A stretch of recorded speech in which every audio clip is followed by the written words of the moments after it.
This is tutorial number 48, and it covers how to use the rib feature within CATIA v5.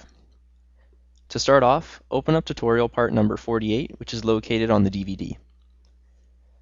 Now the rib feature is found on the toolbar on the side here, or if you go to Insert, Sketch-Based Features, Rib, you'll find it there too. So with the rib, what you need is a sketch profile, and you also need a path for that sketch profile to follow. And what you'll get is an extrude of that profile along that path. So what we're going to do is we're going to create some profiles and paths inside of this box and connecting one side to the other. So to start off, let's sketch a profile onto this face here. So let's click this face and let's click Sketch.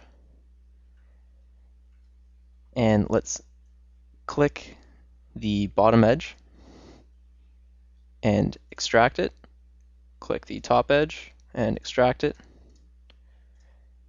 And we'll click one of the side edges and extract it. Now let's click the rectangle and let's draw a rectangle on there.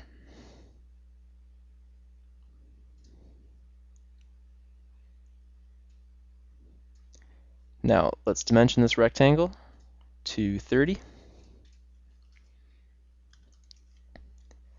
And now let's click all of these lines along here and turn them into construction lines, just so that when we extract the profile, we're only getting the profile and not the construction lines.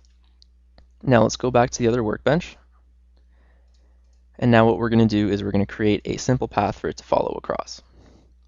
So let's click this face here, click Sketch, and then let's click this line here and this line here, extract them out, and turn them into construction lines.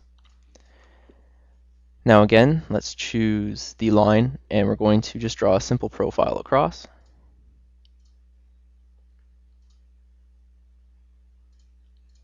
And let's go back. So now what we have is our profile and our path for it to follow. So let's click Rib, and let's select the profile, and now our path for it to follow. And you'll see a preview of it going across. Now let's click OK, and now we have our rib running through our part.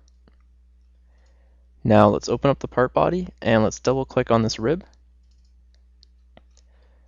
Now there's some more definitions that we can play with.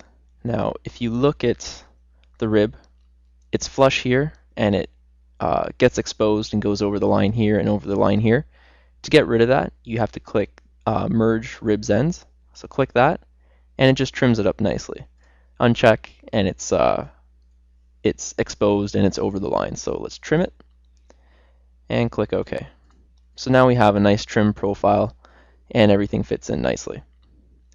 Now if we double click on this again, and you're also able to do a thick to the rib. So let's click Thick, and let's put it up to 5 millimeters. Click OK. And this is going to work just like the other thicks that we've done. So inside it's going to be hollow. So to see what it looks like inside, let's click this face, click Sketch, and we'll just quickly cut out a little section here.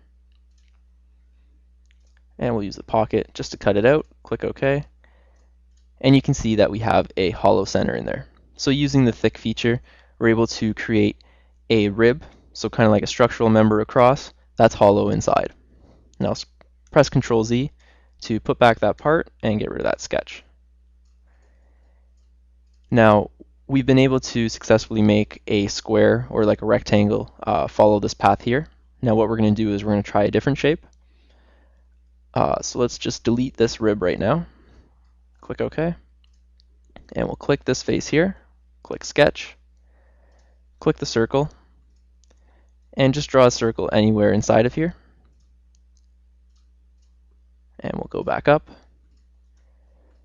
and we'll make another path for it to follow. So we'll click the top face here, click Sketch, and we'll just draw a line straight across.